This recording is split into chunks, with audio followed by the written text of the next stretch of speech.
Hey yo, what is up? Alex here. We are live once again. I hope everyone is doing extremely well indeed and creating music, staying creative. And yeah, we're going live once again, and we're going to be talking today about production as an overall overarching theme discussion.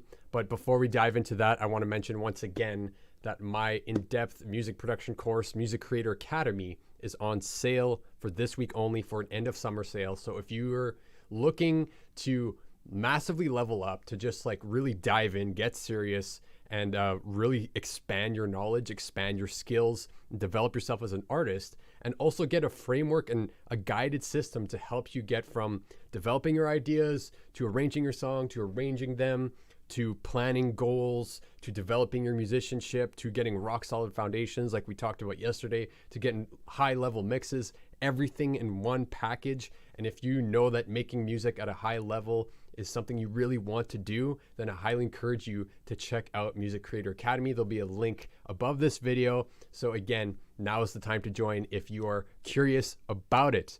So yesterday we talked about foundations and the importance of getting a rock solid foundation in many different ways, understanding sound, understanding how they interact and how sound works, understanding your DAW so it becomes second nature, so it becomes almost an expression of yourself as an artist, and also understanding sound in the context of vibration, so what effect it has on the listener and what effect it has on you as an artist, and really having that as the main focus for your craft. Because at the end of the day, all of the stuff we're learning, all the techniques, all the knowledge, all the methodologies, all the musical devices, all the tricks, all that stuff, all has to serve the purpose of impacting the listener and communicating something that's actually meaningful and actually moves you. And I would call that vibration, right? It's a physical response you get from music.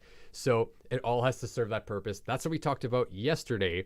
So today we're going to talk about production, which is the second core module. The first one's foundation. Second one is production. So now we're talking about what it actually means to develop yourself in all the key areas to be able to create full tracks, right? To be able to be a solo artist, independent artist in your own right. Not saying that you can't collaborate with other people, not saying that you can't be in a band, all that stuff, but it is super valuable to be able to actually come up with parts and refine ideas in every part of a musical space that you'll typically see. And that's what we're going to talk about today. And that's what the second module of the course is actually focused on, is production. And actually approach it in a really novel way, a really different approach, so that you can start to piece together what those main components of a song mean to you, and what is the quickest path for you to actually get that mastery of all of those areas. So let's talk about those areas.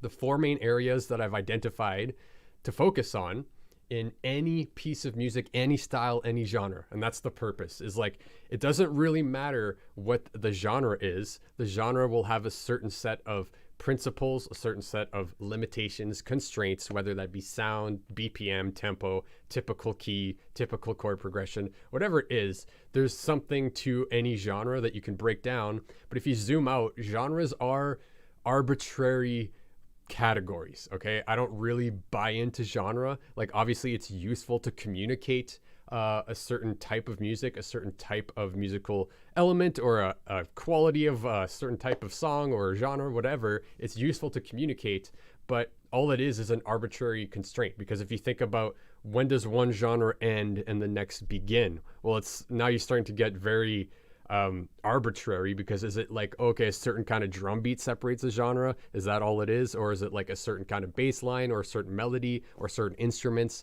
So those are useful, but you have to take it with a grain of salt. So that's why I really wanted to create some categories that would apply to many different spaces. And the key is, these categories are meant for you to really discover what that means in whatever you're going to be creating. Because what we're after in this course and what we're focused on right now, and what I hope you're focused on, is creating music that's meaningful to you and unique, that doesn't sound necessarily like a carbon copy of a genre. If that's what you want to do, don't worry, this will also apply. But what I encourage with my students and everybody that I interface with is really to enhance and discover yourself as an artist. And it can be similar to certain artists that you like, to certain inspirations, but there has to be some sort of uniqueness, something that you have to say as an artist. So that's kind of the pretext. And the 4 categories that we're going to talk about are rhythm.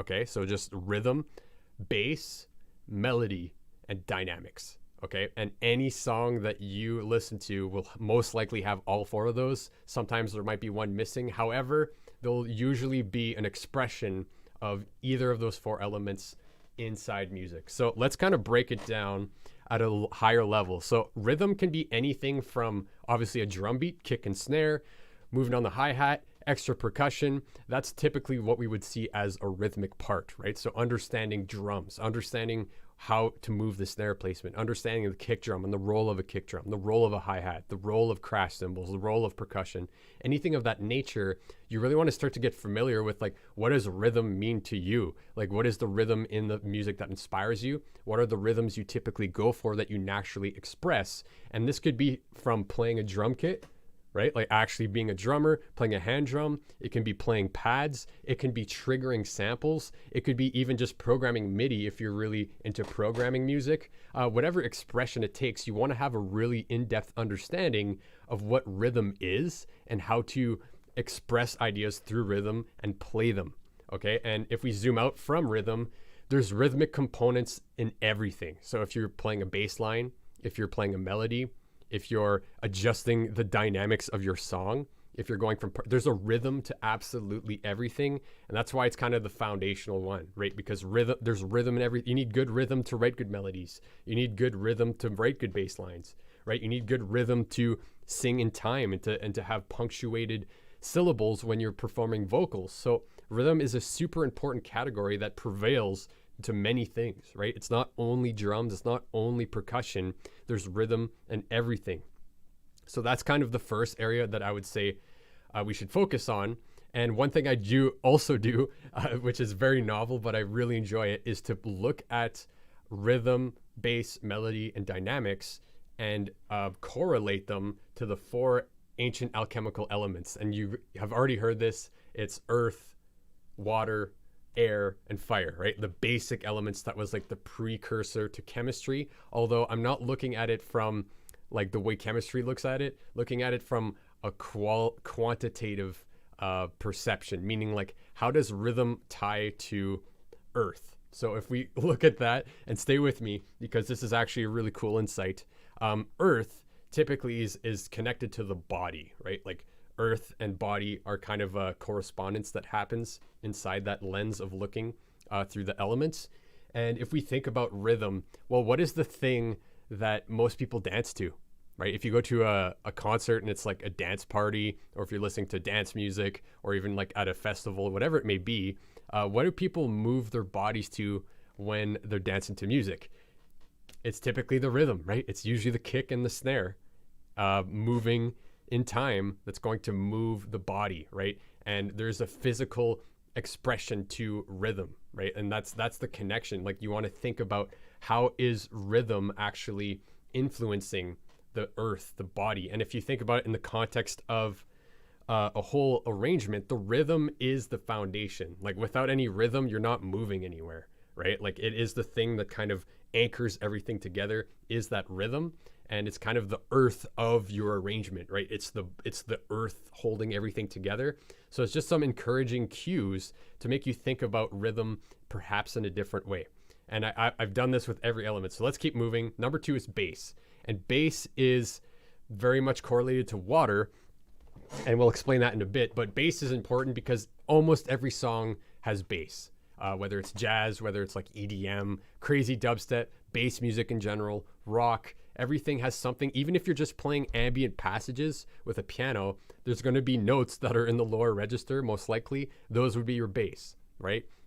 So you really want to think about bass as the anchor between harmony. So all of your chords, your guitar chords, your piano chords, your vocals, any other crazy samples or things that are going in the high end. It's the anchor between that and the rhythm, right? Because the bass line, when a bass plays and when a bass doesn't play, are just as important as each other, right? The space between the notes and matching up with the rhythm really accentuates the bass. So again, you want to think about what are the bass moves of some of your favorite artists, some of your influences. What kind of bass sounds do you go for usually? What kind of bass notes do you want to target with specific chord progressions, right? So get a little bit more technical, but I won't get into that in this video. But the bass basically is the anchor of your song. And like, if we think about water element is typically correlated to emotion, okay, feeling. And if you think about it, a couple cool analogies about that is that bass, when you go to a concert, you can actually feel bass, right? Like low frequencies will actually make the hair stand up on your arms if you have super hairy arms like I do.